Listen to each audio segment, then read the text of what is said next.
नमस्कार दोस्तों। जम्मू कश्मीर में चरमपंथी हमले के बाद दोनों ही देशों के बीच तनाव देखने को मिल रहा है। भारत सरकार की तरफ से कई सारे कड़े फैसले लिए गए, जिसमें सिंधु जल को निलंबित करना, पाकिस्तानी नागरिकों को वीज़ा रद्द करना और क्रॉसिंग बॉर्डर को रद्द करना शामिल है। इसके बाद से ही पाकिस्तान सरकार की तरफ से भी कई विवादित बयान सामने आए हैं, जिसमें पाकिस्तान ने 1972 के शिमला समझौते से बाहर आने का ऐलान किया है। जैसा कि आप सभी लोग जानते हैं कि 1972 के शिमला समझौते में पाकिस्तान और भारत के बीच कुछ प्रावधान हुए थे, जिसमें दोनों देशों के बीच शांति बनाए रखना, दोस्ताना संबंध रखने को लेकर कई बातें की गई थी। उस वक्त भारत देश के प्रधानमंत्री इंदिरा गांधी और पाकिस्तान के राष्ट्रपति जुल्फ़िकार अली भुट्टो के बीच में ये समझौता हुआ था।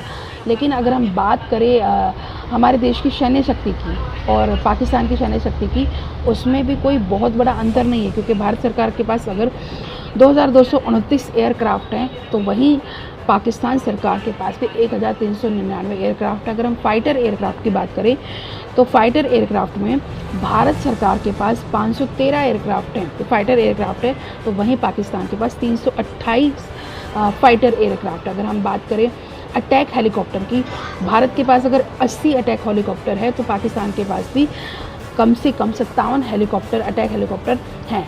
इसके अलावा और भी जितनी सैन्य शक्ति में इस्तेमाल होने वाली चीज़ें, उसमें कहीं ना कहीं पाकिस्तान भी पीछे नहीं है। लेकिन अगर हमारी देश में बैठी सरकारें चिल्लाकर अपनी सैन्य शक्ति के बारे में कहेंगी कि उनके पास नहीं है और हमारे पास है, तो ये एक बहुत बड़ी जो है ड्रॉबैक हो सकता है, और ये युद्ध को लेकर भी एक बहुत बड़ा ड्रॉबैक हो सकता है। क्योंकि पाकिस्तान भले ही हमारा दुश्मन देश है, लेकिन सैन्य शक्ति तो उसके पास भी है। और पहलगाम की बैसरन घाटी में जो हमला हुआ है, उसकी जो रेकी कर रहे थे आतंकवादी, वो लगभग 1 महीने पहले से कर रहे थे। कैसे वहाँ के प्रशासन को ये चीज़ पता नहीं चली? क्या कहीं ना कहीं इंटेलिजेंसी और सिक्योरिटी की कमी देखने को नहीं मिली? ये बात सभी जानते कि बैसरन घाटी घूमने का जगह मानी जाती है, और भारत सरकार को ये चीज़ बहुत पहले से पता थी, क्योंकि इससे पहले भी वहाँ की आसपास की जगहों पर कई सारे अटैक्स हुए हैं, कई सारी घटनाएं हुई हैं। और अगर सिक्योरिटी की कमी नहीं होती, इंटेलिजेंसी की कमी नहीं होती, तो कहीं ना कहीं जो लोग मरे हैं वो नहीं मरते। सबसे बड़ा जो ड्रॉबैक है कि वहाँ के कुछ NGOs ने भी आवाज़ उठाई थी बैसरन घाटी पर सिक्योरिटी को लेकर, और बहुत सालों से आवाज़ उठाए थे, लेकिन उसके बाद भी प्रशासन ने वहाँ पर कोई सिक्योरिटी के इंतज़ाम नहीं किए।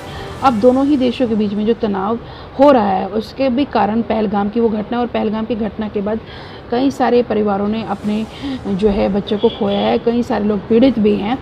और अगर हम बात करें आतंकवादी संगठन की, तो इसमें लश्कर-ए-तैयबा के जो मुखौटा है द रेजिस्टेंस, उसने जिम्मेदारी ली है। और इसके अलावा जो लश्कर-ए-तैयबा एक बहुत बड़ा आतंकी संगठन है, जिसके जो मास्टरमाइंड है, जिसके जो चीफ है, वो है हफीज़ सईद, जो कि पाकिस्तान सरकार की तरफ से जिसको जो है एक सिक्योरिटी भी दी जाती है और उसको पाला भी जाता है, ऐसा मानना है सूत्रों के हवाले से।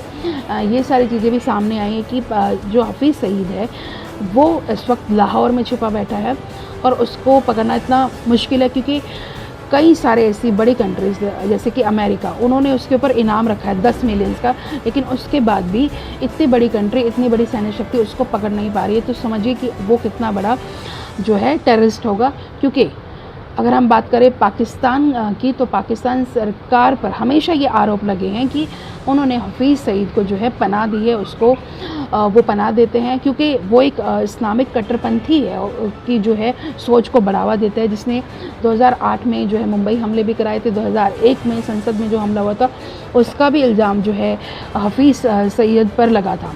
इसके अलावा अगर हम बात करें पहलगाम अटैक की अभी, तो उसके भी मास्टरमाइंड कहीं ना कहीं हफीज़ सईद को ही माना जा रहा है।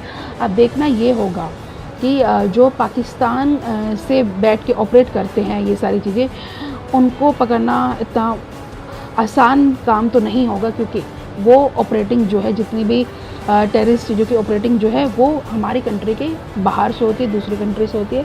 अब देखना ये होगा कि भारत सरकार इसमें आगे चलकर ये चीज़ें ना हो, आगे चलकर इस तरह की जो है घटनाएं न हो, इस पर क्या करती है। ये एक बहुत बड़ा जो सवाल और एक बहुत बड़ी उंगली जो है वो भारत सरकार पर भी उठी, क्योंकि अगर सिक्योरिटी और इंटेलिजेंस की कमी नहीं होती तो ये अटैक नहीं होता।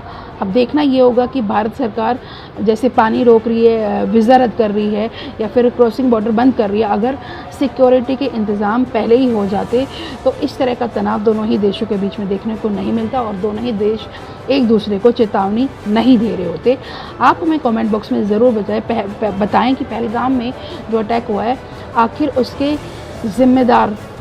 ज़िम्मेदारी किसकी थी। अगर सिक्योरिटी वहाँ पर अच्छी होती तो ये नहीं होता।